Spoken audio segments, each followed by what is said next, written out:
Hey guys, welcome to my channel. So I wanted to do a part 2 because the first video, I'll put a link in the description, was more about, like, I would say an overview and also my experience on how I attracted my soulmate. I kind of want to go more in depth this time. First thing I remember I talked about was like putting the wish out there. Let's break that down a little bit. So what you need to get is to get a blank sheet of paper, and you need to write down all the things that you would like in a soulmate.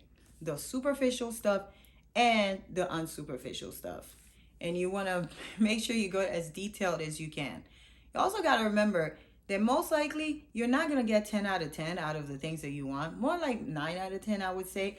And sometimes even less, because you need to remember also the energy that you're putting towards certain characteristics is not going to be level 100 for every single thing. You might care about one thing more than you care about another thing, is what I'm trying to say. For instance, health is like one of the things that I put there on the list, and spirituality. But I didn't put like a profession that I wanted him to have, because I wasn't really attached to the profession, more like the person. You want to remember what an ideal date would be like with them, how, you know, where will you go, what kind of life you will have.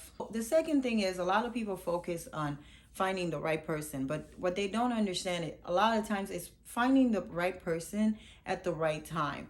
So you have to literally be on the same vibration as them for you to reach them, because that's how, you know, manifestation works. It's not about just you putting out the net to catch them. You have to be the person that they are putting their net out to catch. How do you become that person? If you're looking for a person that's all together, then you yourself have to be put together. You yourself have to become the person that's worthy of attracting that person.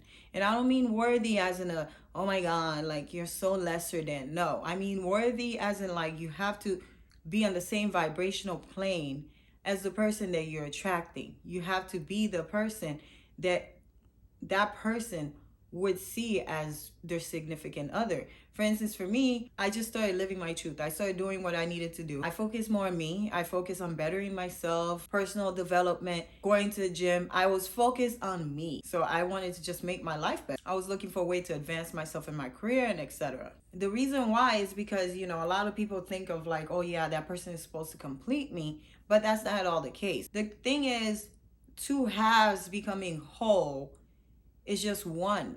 You're two separate people. It should be two wholes getting together, creating their own universe. So you have to fill your cup first. You have to become whole. If you go into any relationship becoming half and then that person is a whole, you're eventually gonna drain them to the point that they're just gonna be like just another half themselves. And depending on how they are, they might leave because they feel like they can't provide any more of themselves. So you got to be aware of these kind of situations as well. You want to act like that person's already in your life. And how I did that personally was I always slept alone on a queen size bed. So what I did was, instead of hogging the whole bed, I just picked a side of the bed, because if you're sleeping with somebody else, they have to sleep on the other half of the bed, right? And another big part of that too is you need to heal yourself from your past relationships. You don't necessarily have to see the past relationship or confront them to have closure a lot of times, but closure is the best way to heal yourself from past relationships. You can do meditations with, you know, crystals. A crystal I recommend meditating with to manifest love is like a rose quartz. It helps heal a broken heart as well. And like lastly, I really want to emphasize on this one is when you see a couple out there, when you see a happy couple and you see them in love and they're just like, and then they're just doing some adorable stuff, don't be a hater.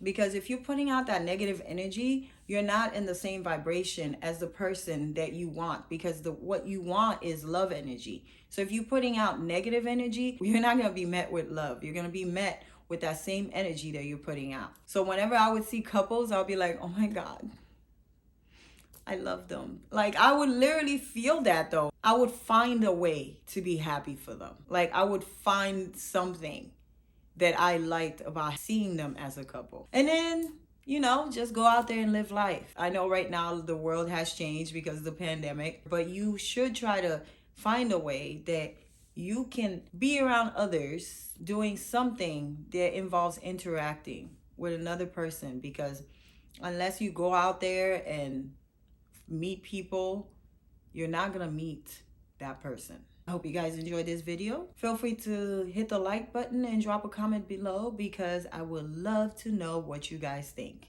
And have a great day. Bye-bye.